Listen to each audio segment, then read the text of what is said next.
ద్వాదశ రాశుల యొక్క ఫలితాలలో ముందుగా మేషరాశి. మేషరాశి అంటే అశ్విని 4 పాదాల వారు, భరణి 4 పాదాల వారు, కృత్తిక మొదటి పాదం వారికి ఈ మేషరాశి వర్తిస్తుంది. అలాగే నక్షత్రం జన్మ నక్షత్రం లేకపోతే చూ, చే, చో, లా, లీ, లూ, లే, లో, ఆ అనే అక్షరాలతో పేరు ప్రారంభమయ్యేవారు కూడా ఈ మేషరాశిని వారి రాశిగా వర్తించుకొని ఈ ఫలితాలు అన్వయించుకోవాలి. మేషరాశి వారికి ఆదాయం 11, వ్యయం 5. ఆదాయం బాగుంది, వ్యయం తక్కువగా ఉంది.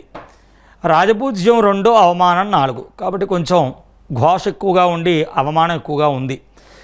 ఈ సంవత్సరం భాగ్యాధిపతి గురుడు 3, 4 స్థానాల్లో ఉండడం, రాజ్యాధిపతి శని ద్వాదశంలో ఉండడం, మొత్తం మీద ఏ వృత్తి వ్యాపారాదులు చేసేవారికైనా ఈ సంవత్సరం ధనాదాయం చేతికి అందడానికి లోటు ఉండదు.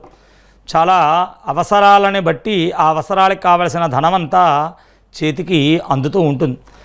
ఎంత ధనాదాయం చేతికి అందుతుందో దానికి తగ్గట్టుగానే ఖర్చులు కూడా ఉంటూ ఉంటాయి. కాబట్టి జాగ్రత్త వహించాలి. కానీ ఖర్చులన్నీ సద్వ్యవహారంగా శుభకార్యాలు లేదా గృహ నిర్మాణాలు ఇటువంటి ఖర్చులు ఇబ్బంది పడక్కర్లా. కానీ భార్యాభర్తల మధ్య కొద్దిగా ఆపోహలు ఏర్పడేటువంటి అపోహ, ఇబ్బందులు, కలతలు వచ్చే అవకాశం ఉంది. జాగ్రత్తగా ఉండాలి. అలాగే కొన్ని న్యాయస్థాన వ్యవహారాల్లో చిక్కులు వచ్చే అవకాశం కనబడుతూ ఉన్నది. సంతానం కూడా కొద్దిగా మన మాటకి ఎదురు తిరుగుతూ ఉంటారు.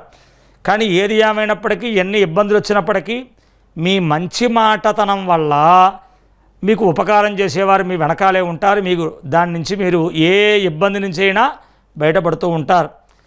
కొద్దిగా వాహన ప్రమాదాలు జరిగే అవకాశం, జాగ్రత్తగా ఉండాలి. కొంచెం జాగ్రత్తతో మెరుగుతూ ఉండాలి. అలాగే ఈ సంవత్సరం ఉద్యోగులకు కూడా కొన్ని అనుకోని ఇబ్బందులు వస్తాయి. మీకు రావాల్సిన ప్రమోషన్ కూడా దగ్గర దాకా వచ్చి ఆగిపోతూ ఉంటుంది.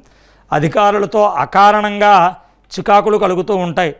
మనకి ఇష్టం లేని ప్రాంతాలకి బదిలీ అవ్వవలసిన కొంచెం ఇబ్బందులు కలుగుతూ ఉంటాయి. మొత్తానికి రాజకీయ నాయకులకు కూడా ఈ సంవత్సరం మొదటి భాగం అంతా బాగుంది. ద్వితీయార్థంలో కొన్ని అనుకోని ఇబ్బందులు తలెత్తేటువంటి అవకాశం కనబడుతూ ఉంది. కళాకారులకి మంచి గుర్తింపు వస్తుంది. మంచి సన్మానాలు, అవార్డులు, రివార్డులు పొందుతారు. ద్వాదశంలో శని ఉన్నప్పటికీ మంచి అవకాశాలు ఉంటాయి. వ్యాపారస్తులకి మిశ్రమ ఫలితాలు, పెద్దగా లాభం ఉండదు, నష్టాలు ఏమీ రావు. శతాపతిగా వెళ్ళిపోతుంది వ్యాపారం అంతా కూడా. అలాగే గృహ సంబంధమైనటువంటి నిర్మాణాలు లేదా భూ సంబంధమైన వ్యాపారాదులు చేసేవారికి కూడా మంచి ఫలితాలే కనబడుతూ ఉన్నాయి. విద్యార్థులకు కూడా గురుబలం బాగుంది. అందువల్ల జ్ఞాపక శక్తి బాగుంటుంది. చక్కగా పరీక్షలు రాయగలుగుతారు. ఏ పోటీ పరీక్షలలోనైనా మంచి ఉత్తీర్ణత పొందుతారు. ఇబ్బంది లేదు.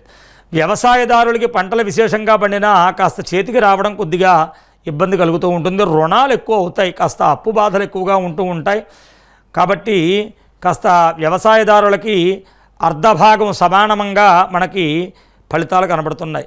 ఇక స్త్రీల విషయంలో అకారణంగా, అయాచితంగా భార్యాభర్తల మధ్య కాస్త ఆ విభేదాలు వచ్చే అవకాశం కనబడుతోంది. జాగ్రత్తగా ఉంటూ ఉండాలి. అలాగే ఆరోగ్యం జాగ్రత్తగా చూసుకోవాలి ఆడవారు. మొత్తం మీద ఈ సంవత్సరం శనిగ్రహ ప్రభావం చేత కొంచెం ఎక్కువ ఇబ్బందులు కనబడుతూ ఉన్నాయి. అందువల్ల చాలా జాగ్రత్తగా ఈ సంవత్సరం గడుపుకోవాలి. మీరు చేయవలసినటువంటి కొద్దిగా నియమాలు ఏమిటయ్యా అంటే, శనివారం నియమం పాటించడం, శనివారం రాత్రి భోజనం మానడం, శనివారం కాస్త నవగ్రహాల దేవాలయంలోకి వెళ్ళడం, కాస్త శనివారం నాడు కానీ శని త్రయోదశులు వచ్చినప్పుడు కానీ తైలాభిషేకం చేయించుకోవడం, శని స్తోత్రాన్ని నిత్యము నీలాంజన సమాభాసం అది చదువుకుంటూ ఉండడం, ఇవి చేస్తూ ఉంటే శివాలయ దర్శనం చేస్తే మీకు ఈ చెప్పబడిన వాటిలో ఏమన్నా కొంచెం దుష్ప్రభావాలున్నా అన్నీ తొలగిపోతాయి. అంతా బాగుంటుంది. ఇది మేషరాశి ఫలితాలు విన్నారు.